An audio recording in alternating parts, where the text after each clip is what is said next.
नमस्कार प्रिय विद्यार्थियों, आपका स्वागत है आपके अपने YouTube channel edu Mantar class पर। आज इस वीडियो के अंदर हम क्लास 11th अध्याय नंबर 10 शंकु परिच्छेद प्रश्नावली 10.2 के इम्पोर्टेंट क्वेश्चन के बारे में चर्चा करने वाले हैं। इसके पिछले वीडियो में हमने इसी अध्याय की प्रश्नावली 10.1 के इम्पोर्टेंट क्वेश्चन के बारे में चर्चा की और उसके क्वेश्चन को हल भी किया था। तो आज इस वीडियो के अंदर मैं आपको प्रश्नावली 10.2 शंकु परिषद के इम्पोर्टेंट क्वेश्चन हल कराऊंगा।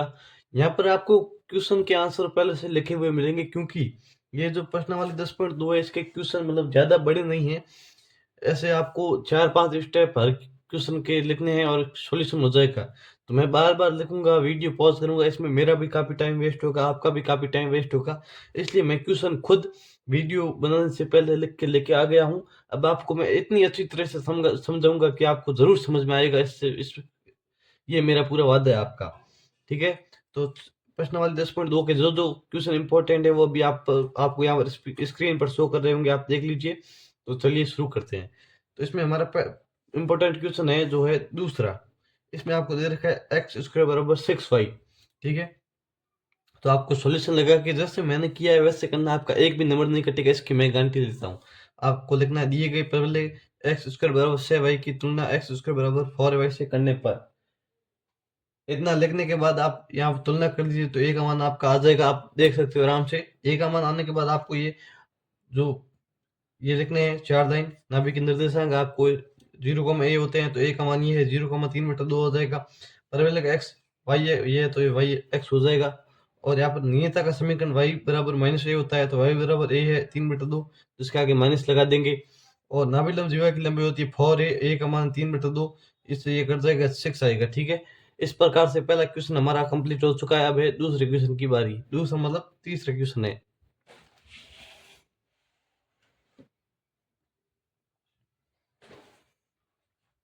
तो हमारा तीसरा क्वेश्चन है, इसके अंदर हमें दे रखा है y² बराबर -8x।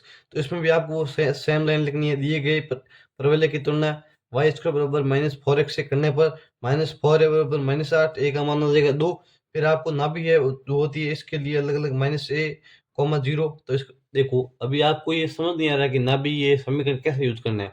तो अभी मुझे टाइम नहीं मिला, इसलिए मैं आपके लिए कल या आज शाम को एक शॉर्ट्स वीडियो या लॉन्ग वीडियो अपलोड करूंगा, जिसके अंदर एक सारणी है। उसके अंदर ये जो चारों समीकरण है ना, x² बराबर 4ay, x² बराबर -4ay, y² बराबर 4ax और y² बराबर -4ax, इन चारों की कौन कौन सी कंडीशन है वो मैं भी आपको बता दूंगा वीडियो जब डालूंगा। तो अभी मुझे टाइम नहीं मिला, इसलिए मैं नहीं डाल पाया। तो अब जो जो आप एक बार देख लीजिए, आपको समझ नहीं आए तो वो वीडियो जरूर देख लीजिए, उसके बाद आप क्वेश्चन मक्खन की तरह सॉल्व करोगे। अभी आप ये देख लीजिए, तीसरा क्वेश्चन कंप्लीट हो चुका है। उसके बाद हमारा पांचवा क्वेश्चन, इसके अंदर हमें दे रखा है y² बराबर 10x। इसकी भी आप ऐसे लिख लो कि तुलना करने पर a का मान आ जाएगा आपके पास 5/2। ठीक है? जब आपके a का मान आ जाएगा तो फिर आप नाभि ज्ञात कर लीजिए। नाभि इसकी होती है a,0। इस प्रकार से आप सब ये ज्ञात कर लीजिए। उसके बाद आपका नेक्स्ट क्वेश्चन है क्वेश्चन नंबर 6, x² बराबर -9y। इसमें भी आपको सेम लाइन लिखनी है, क्योंकि प्रश्नावली 10.2 है, उसके क्वेश्चन नंबर 1 से 6 तक आपको उसके नाभि के निर्देशांक, नियता का समीकरण, परवलय का x और नाभि लंब जीवा की लंबाई ज्ञात करनी है।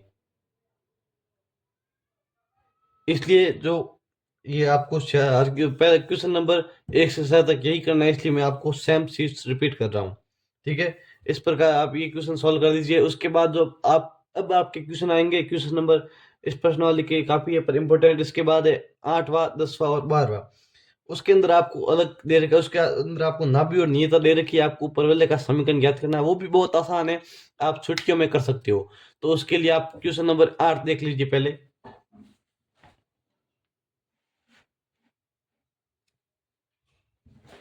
इस क्वेश्चन के अंदर आपको नाभि दे रखी है 0,-3 और नियता दे रखी है y बराबर 3। इसमें आपको परवलय का समीकरण ज्ञात करना है। कुछ नहीं, बहुत आसान है, आपको लिखना दिया गया है। ये देखो, आप ऐसे लिखोगे तो आपकी जो कॉपी चेक करेगा उसके ऊपर आपका अच्छा इंप्रेशन पड़ेगा। इससे आपको नंबर ज्यादा मिलेंगे, ज्यादा नहीं, क्वेश्चन से ज्यादा नहीं, पर मतलब जैसे 2 का है तो आपको 2 पूरे मिलने के चांस है। ठीक है? तो आपको नाभि और नियता लिख देनी है। तो आपको लिखना है, तो परवलय का समीकरण x² बराबर -4 है भाई, क्योंकि यहाँ पर जो आपकी नाभि है वो माइनस की है और जो नियत y बराबर दे रखी है, तो यहाँ पर एक्स स्क्वायर रहेगा, ठीक है। तो यहाँ पर आप a का मान रख लीजिए और आपके समीकरण आ जाएगा। बहुत आसान क्वेश्चन है, प्रश्नावली 10.2 के आप चुटकियों में सॉल्व कर लोगे। आप इस वीडियो को 2 बार देख के और रैप कॉपी में प्रैक्टिस कीजिए, आपके क्वेश्चन बहुत आसानी से सॉल्व होंगे। अब इसके बाद क्वेश्चन नंबर 10वां भी इम्पोर्टेंट है। क्वेश्चन नंबर 10 के अंदर भी आपको शीर्ष दे रखे है, आपको नाभि दे रखी है, तो आपको कुछ क्या करना है, सॉल्यूशन लगा के लिखना है। दिया गया है नाभि के अंदर दशक और शीर्ष, तो आपको पहले लिखना है तो पहले का समीकरण y स्क्वायर बराबर माइनस 4x। अब ये कैसे है, देखो यहाँ पर नाभि है जो माइनस की दे रखी है और शीर्ष 0,0 है, तो इस ये होती है जो ये स्थिति ये इस समीकरण में होती है। फिर आप जब a का मान रख लोगे तो आपके पास आ जाएगा -8x। अब इस प्रश्नावली का last important question, question number 12, वो काफी इंपॉर्टेंट है, उसके एग्जाम के अंदर आने के चांस पूरे हैं, तो आप वो देखिए। अब ये क्वेश्चन इंपॉर्टेंट इस प्रकार है कि ये दिख तो आपको आसान रहा होगा, पर बच्चे इसकी लैंग्वेज नहीं समझ पाते। इसमें दे रखा है शीर्ष 0,0 5,2 से जाता है, ये जो शीर्ष के निर्देशांक है ये यहाँ से जाते हैं और वाई एक्स के सापेक्ष समित है।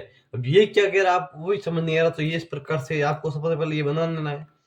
ये एक्स एक्स ये वाई, ये दोनों पॉजिटिव है और ये वाई एक्स है, तो ये देखो या तो वाई एक्स के समित ऐसे होता है और या ऐसे होता है। अगर एक्स एक्स के बोलता तो या ऐसे होता या ऐसे होता। अब ये दोनों पॉजिटिव है तो यहाँ दोनों पॉजिटिव ऊपर की ओर होंगे, तो इसलिए आपका समीकरण हो जाएगा एक्स स्क्वायर बराबर -4y।